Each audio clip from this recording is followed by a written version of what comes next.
topic natin ay no injection, 7 days conditioning.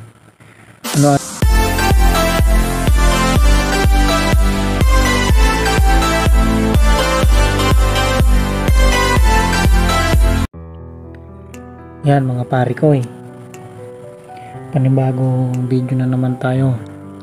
Ngayon na ang topic natin ay no injection, 7 days conditioning.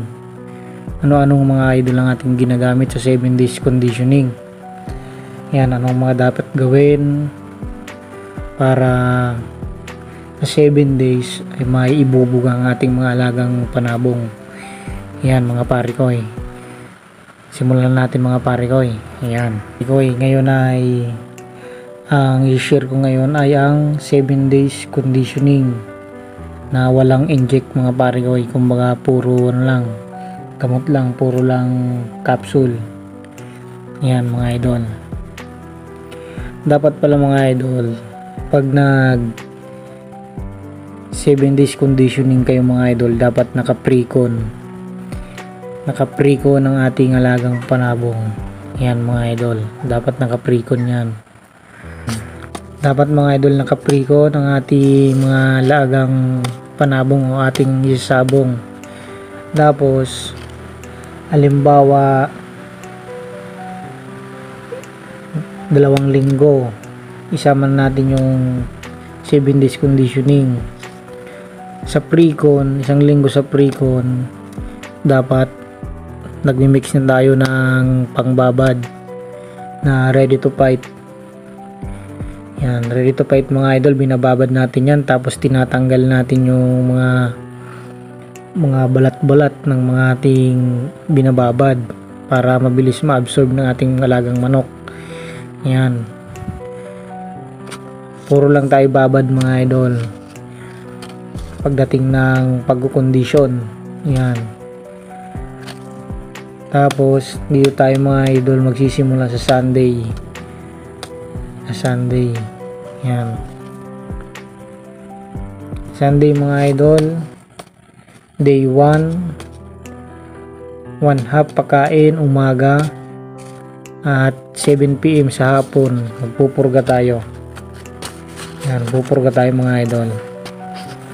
Tapos Monday, yan, Monday day 2, paligo tayo sa umaga mga idol. Tapos tanghali papakain tayo at nagbibigay ako dyan mga idol ng B12 mga idol. Yan, pagbigay ko nyan mga idol pagkatapos pakainin. Yan, sunod Martes day 3 mga idol, nagbibigay tayo dyan ng Proxygen. Yan, Proxygen mga idol, umaga pagkatapos magpakain natin ng alagang manok. Yan, tapos Miyerkules, yan, Miyerkules mga idol, day 4, ipapahinga natin yan, papahinga 10 AM.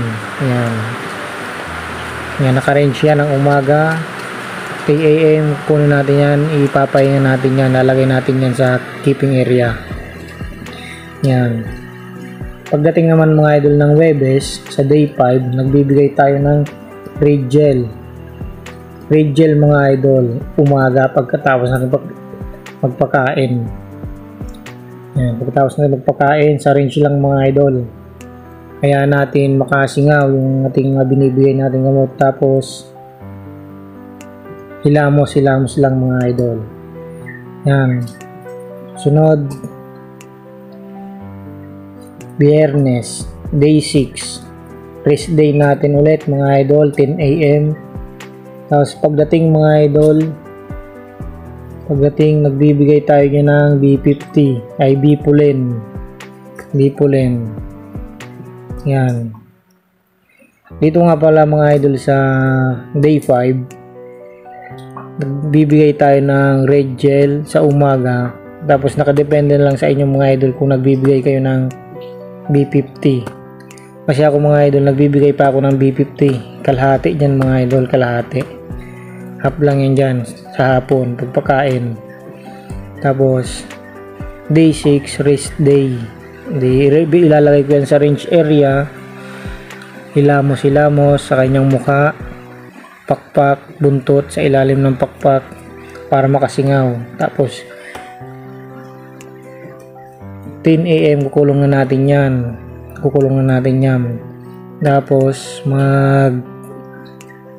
magbibigay na lang tayo dyan ng konting pakain, kumbaga half na lang dyan binibigay ko mga idol. Tapos konting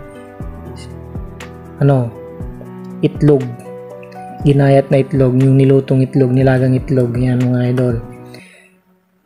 Tapos nagbibigay ako ng konting asukal nalalagyan sa patuka. Tapos nagbibigay tayo ng Bipulin para anti-stress mga idol. At pagdating ng linggo, yan, ito na ang pinakaabangan natin ng linggo. Sa day 7, araw ng laban, umaga, nagbibigay tayo ng kalahating B50 mga idol. Kalahating B50.